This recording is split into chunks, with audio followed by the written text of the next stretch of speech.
মাত্র 18 বছর বয়সেই বিশ্ব ফুটবলের নতুন রাজপুত্র লামিনে ইয়ামাল মাঠে জাদুকরী ফুটবলের পাশাপাশি এখন তিনি হেডলাইন্সে এক অন্য কারণে কিনতে যাচ্ছেন বার্সেলোনার সবচেয়ে কিংবদন্তি বাড়িগুলোর একটি, যেটি একসময় ছিল জেরার্ড পিকে আর শাকিরার ভালোবাসার ঠিকানা।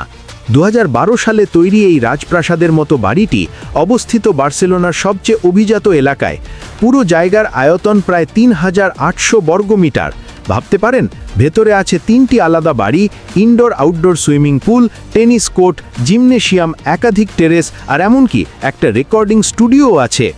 এই বাড়িতেই একসময় গান তুলতেন শাকিরা আর ফুটবল অনুশীলনের পর বিশ্রাম নিতেন পিকে। এখন সেই বাড়ি কিনতে আগ্রহী মাত্র 18 বছরের লামিনে ইয়ামাল।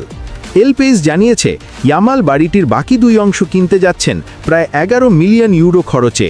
শুধু তাই নয়, নিজের রুচি অনুযায়ী বাড়িটা নতুনভাবে সাজাতে আরও কয়েক মিলিয়ন ইউরো ব্যয়ের পরিকল্পনাও করেছেন তিনি।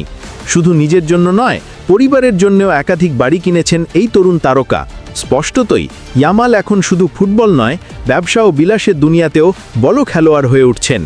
বার্সেলোনার সঙ্গে তার নতুন 6 বছরের চুক্তিতে বছরে পাচ্ছেন প্রায় 30 মিলিয়ন ইউরো বেতন। বিজ্ঞাপন আর বাণিজ্যিক চুক্তি যোগ হলে ইয়ামালের বার্ষিক আয়ে পৌঁছবে প্রায় 43 মিলিয়ন ডলারে, মানে বিশ্বের শীর্ষ 10 আয়ের ফুটবলারের মধ্যে তিনি থাকবেন। আর এখন তো তার প্রেমের খবরও হট টপিক। আর্জেন্টাইন গায়িকা নিকি নিকোলের সঙ্গে ইয়ামালের সম্পর্ক নিয়ে চলছে তুমুল আলোচনা। অনেকেই বলছেন, ইতিহাস যেন আবার ফিরে আসছে, শাকিরা আর পিকে যুগলের মতো আরেক ফুটবলার মিউজিশিয়ান জুটি। মাত্র 18 বছর বয়সে কোটি কোটি ইউরোর মালিক, বিশ্বজুড়ে কোটি ভক্ত, আর এখন শাকিরা পিকের বাড়ির নতুন মালিক। বলুন তো, ইয়ামাল কি হতে যাচ্ছেন ফুটবল দুনিয়ার পরবর্তী গ্লোবাল আইকন? কমেন্টে জানান আপনার মতামত। এমনই আরও চমকপ্রদ ফুটবল কাহিনী জানতে সাবস্ক্রাইব করুন আমাদের চ্যানেল আর নোটিফিকেশন বেলটা অন রাখতে ভুলবেন না।